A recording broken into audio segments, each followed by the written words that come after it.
आजच्या या कार्यक्रमाचे सेंटर ऑफ द अट्रॅक्शन सन्माननीय कांबळे साहेब, सन्माननीय मुळे साहेब, पांडे मॅडम, देशमुख सर आणि उपस्थित इथं सर्व वरिष्ठ अधिकारी आणि अधिकारी मित्र आणि DJIPR परिवारातील सर्व मान्यवर सरांना मी पहिला फोन केला होता। उत्तराखंड मध्ये ढगफुटी झाली होती। सर महान्यूज बघत होते। सरांचा तिकडनं मेसेज आला होता, आय रिकॉग्नाइज यू। आणि मग ते रिकॉग्निशन प्रत्यक्ष सर उपसंचालक झाल्यानंतर एवढं मोठं होईल असं मला वाटलं नव्हतं। माझ्या दिल्लीतील 10 वर्षाच्या एकूण स्पॅन मध्ये 9 वर्ष सर बॉस म्हणून मला लाभले। कठीण गेलं सर्व, आता सर्व सोपं झालंय। हे सर्व श्रेय सरांना जातं। शासनामध्ये आल्यानंतर कुठले दंडक असतात, ते कसे पाळले पाहिजेत याबद्दल अनभिज्ञ होतो। जसा सर्वांनी आपण उल्लेख केलाय, ट्विटर आणि त्या ट्विटरची मराठी आणि हिंदीची जबाबदारी सरांनी हळूहळू माझ्याकडे सोपवली। त्यापूर्वी ते कसे केले पाहिजेत वगैरे ह्या सर्व गोष्टीचा मायन्यूटली त्यांनी मला सांगितलं नाही। त्यांनी सांगितलं मी शिकलो नाही, तसा तुला पण अभ्यास करावा लागेल, तुला ते बघावे लागतील।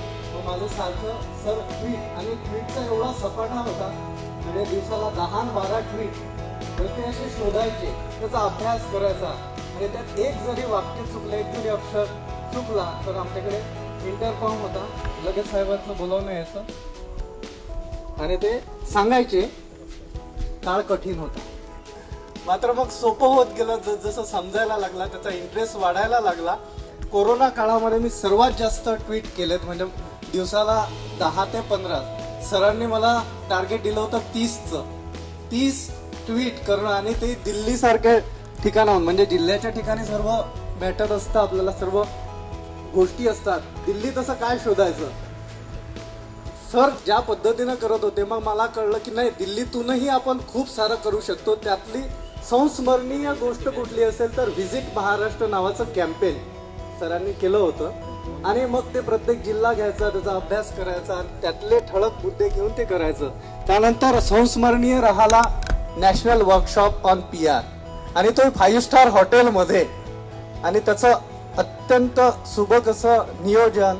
आणि त्यानंतर तो झाल्यानंतर त्याचं इंग्रजीत एक पुस्तक काढलं होतं आणि ते मला दिलं होतं, कठीण काळ। त्यानंतर संस्मरणीय असं ठरणारी व्याख्यानमाला।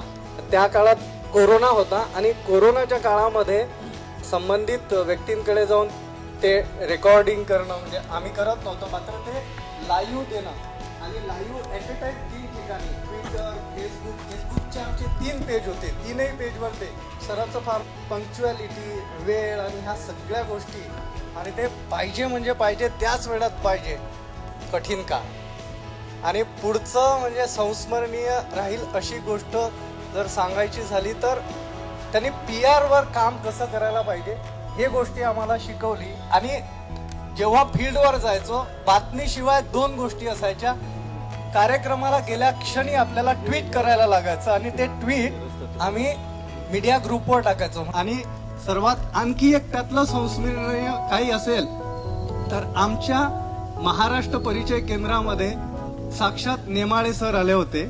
त्यांना जेव्हा ज्ञानपीठ पुरस्कार मिळाला होता, आणि ज्ञानपीठ पुरस्कार मिळाल्यानंतर सरांनी त्यांना रिक्वेस्ट केली आणि ते आले। पत्रकार पण आले होते, वेगवेगळ्या क्षेत्रातले लोक दिल्लीतले आले होते, आणि त्यांनी सांगितलं की हे माझ्या अर्थी खऱ्या अर्थाने साहित्य संमेलन आहे, ते नेमाळे सरांनी दिलेली जी कामाची पावती आहे। तर सर, आपण मला ज्या पद्धतीनं त्या ठिकाणी सांभाळूनही घेतलं आणि आपणही आता निवृत्तीकडे वळता आहात। मुळे सरांनी सांगितलं की ते एक प्रोजेक्ट घेऊनच असतील, तर ते निश्चितच नाविन्याच्या शोधात असणारं असं व्यक्तिमत्व सर आहेत। सर, आपल्याला आरोग्य संपन्न आयुष्य लाभो या शुभेच्छा देतो।